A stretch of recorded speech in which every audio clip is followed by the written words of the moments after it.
Assalamualaikum warahmatullahi wabarakatuh. Dengarkan dengan hati yang tenang dan biarkan pikiranmu perlahan diam. Malam selalu datang membawa sunyi, dan sunyi bukan sekadar ketiadaan suara. Ia adalah ruang tempat jiwa berbicara tanpa kata. Pernahkah engkau bertanya, apa yang terjadi pada hatimu ketika tubuhmu tertidur? Apakah hubunganmu dengan Allah ikut terlelap, atau justru menjadi lebih jujur saat semua topeng kesadaran dilepaskan? Video ini bukan untuk didengar dengan tergesa. Ia tidak mengejar jawaban cepat, tidak pula menawarkan keajaiban instan. Ia adalah undangan untuk masuk ke kedalaman, ke wilayah batin yang jarang disinggahi. Di sana, ada zikir yang tidak bersuara, ada ingatan yang tidak membutuhkan lidah, dan ada kehadiran yang tetap hidup bahkan saat engkau tidak menyadarinya. Jika hatimu sedang lelah oleh dunia, tetaplah di sini. Karena bisa jadi, yang akan kau dengar bukan sekadar narasi, melainkan bisikan yang membangunkan sesuatu di dalam dirimu. Bab 1. Ketika kesadaran tidak sepenuhnya padam. Manusia sering mengira bahwa tidur adalah keadaan kosong, seolah jiwa ikut terbenam bersama tubuh yang terlelap. Padahal tidur hanyalah peristiwa diamnya alat-alat lahir, sementara batin tetap berjalan menempuh jalannya sendiri. Di saat kelopak mata tertutup dan dunia menghilang dari pandangan, kesadaran tidak lenyap, ia hanya berpindah ke lapisan yang lebih dalam. Di sanalah zikir sejati mulai menampakkan hakikatnya. Bukan zikir yang bergerak oleh suara, melainkan zikir yang hidup karena kesadaran telah mengenal arah pulangnya. Dalam keheningan itu, jiwa tidak lagi sibuk menyebut, tetapi sedang dihadapkan.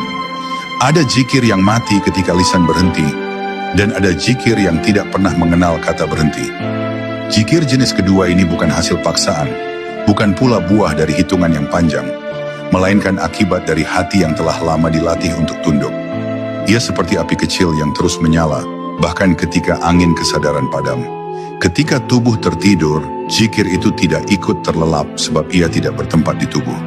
Ia bersemayam di kedalaman ruh, di wilayah yang tidak tersentuh oleh lelah dan tidak terganggu oleh mimpi. Inilah zikir yang hidup, yang keberadaannya tidak bergantung pada keadaan sadar. Para arif memahami bahwa saat tidur, manusia sedang dilepaskan dari banyak kendali. Ego melemah, logika diam, dan keakuan kehilangan suaranya. Dalam keadaan inilah, kejujuran batin tampil apa adanya. Apa yang paling sering dihidupkan saat terjaga, itulah yang akan menemani jiwa saat terlelap. Jika hati terbiasa sibuk dengan dunia, maka dunia pula yang memenuhi ruang tidur. Namun jika hati telah akrab dengan Allah, maka kedekatan itu tidak terputus hanya karena mata terpejam. Zikir yang hidup akan berdiri sendiri, menjadi teman sunyi yang setia menjaga arah jiwa. Ada rahasia lembut yang jarang disadari manusia. Bukan engkau yang selalu mengingat Allah, tetapi Allah lah yang menjaga ingatanmu tentangnya. Ketika zikir telah turun dari usaha menjadi keadaan, maka ia tidak lagi menunggu perintah. Ia bergerak seperti denyut kehidupan yang tidak pernah meminta izin. Bahkan saat engkau tidak sadar, ada bagian dari dirimu yang tetap bersujud dalam diam. Inilah makna terdalam dari zikir yang hidup, sebuah hubungan yang tidak terputus oleh waktu, tidak dipengaruhi oleh kondisi, dan tidak terganggu oleh kelalaian sesaat. Jika suatu malam engkau tertidur dengan hati yang terasa lapang tanpa sebab, atau terbangun dengan ketenangan yang tidak bisa dijelaskan oleh logika, jangan buru-buru mengabaikannya. Bisa jadi, itu bukan sekadar istirahat tubuh, melainkan tanda bahwa ada zikir yang sedang bekerja dalam dirimu. Sebuah zikir yang tidak kau ucapkan, namun mengucapkanmu. Tidak kau gerakkan, namun menggerakkan arah hidupmu. Dan dari sanalah perjalanan makrifat dimulai.